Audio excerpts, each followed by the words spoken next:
और सच्ची बात यह है कि as a court reporter, as a journalist, इसमें कोई शक नहीं कि जो कोर्ट की कार्रवाई थी, जो समाअत थी, उसमें जिस किस्म के जारहाना अंदाज से चीफ जस्टिस काजी फायजीसा एक यकतरफा किस्म के सवाल जवाब कर रहे थे और वो ये साबित करने की कोशिश कर रहे थे, रिमार्क्स नहीं थे, कोई सवाल नहीं थे, ये कोई इंक्विजिटोरियल रिमार्क्स ऑब्जर्वेशन नहीं थी, बल्कि एडवर्सोरियल लग रही थी कि पीटीआई के वकील जो थे उनकी हर दलील का वो उसी वक्त काउंटर कर देते थे।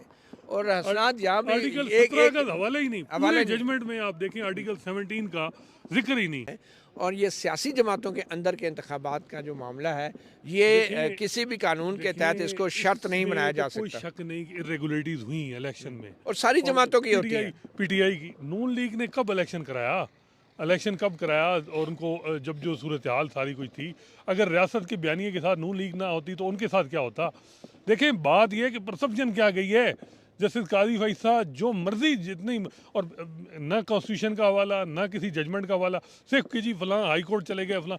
ये मैं एक एज ए अपनी न्यूज़ रिपोर्ट में तो ये चीज़ें फैक्ट्स नरेट कर सकता हूँ, लेकिन जजेस का ये काम नहीं है कि वो जमहूरियत जो कॉन्स्टिट्यूशन का एक मेन फीचर है उसके लिए एक लार्जेस्ट पार्टी है, ये तो मानना पड़ेगा कि इस वक्त लार्जेस्ट पार्टी है, उसको आप अलग करके इलेक्शन करवा रहे हैं। मैं तो कहता हूँ कल जस्टिस काजी फैसला अपनी जजमेंट को रिवर्स करें, जो 9 फरवरी वाली 8 फरवरी इलेक्शन डिले कर दें, बेहतर है।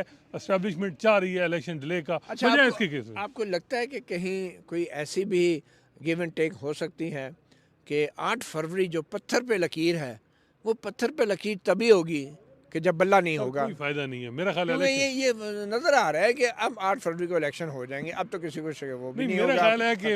मेरा ख्याल है कि इलेक्शन डिले कर देनी चाहिए। कामरान खान साहब बड़े अरसे से ये सजेशन दे रहे हैं एस्टैब्लिशमेंट, क्योंकि ये अब इलेक्शन की क्रेडिबिलिटी नहीं रही। मतीउल्लाह जान साहब, कौन मानेगा इस इलेक्शन? दूसरी बात यह है कि अब अगर इलेक्शन डिले हो भी गए या इदारों ने कह दिया जी साढ़े को बंदे ही नहीं ने, तो मुझे ये बताएं काजी फैसला के साथ कौन खड़ा होगा? जो आज इन्होंने फैसला दिया है, एक पार्टी को बिल्कुल ही आप सियासी तौर पे आपने चारों शाने चत कर दिया है, तो इसके बाद काजी फैसला के साथ कौन खड़ा होगा मुल्क में 8 फरवरी को इलेक्शन कराने के लिए? अब तो पीटीआई भी कहेगी कि ऐसे इलेक्शन ना ही कराएं तो अच्छा है। तो काजी फैसला कहाँ खड़े हैं अब? मैं कहता हूँ कहीं नहीं खड़े। वो अब उन्हें खुद सोचना होगा। जस्टिस इजाजुल एहसन भी इसी तरह करते रहे, और वो और साकिब निसार भी यही करते रहे, अजमत सईद भी यही करते रहे, और कहाँ हैं अब?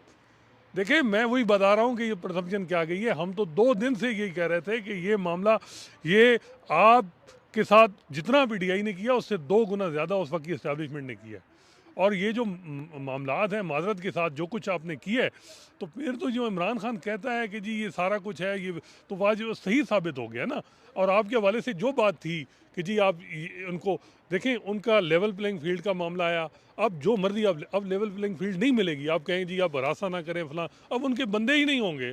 और आज़ाद बंदे, मुझे ये बताएं, कोई जीत जाएगा पीटीआई के? चले इमरान खान की सपोर्ट पे 80% लोग जो है ना, मैं आपको बताऊं कि वो कोई एक किंग पार्टी बन जाएगी, उधर चले जाएंगे, क्योंकि आज़ाद की कोई डिसिप्लिन नहीं रहेगा। तो क्या जस्टिस काजी फैसला इंश्योर कराएंगे डिसिप्लिन? आपने ये जो बार बार कह रहे हैं कि जो काम जस्टिस साकिब निसार करते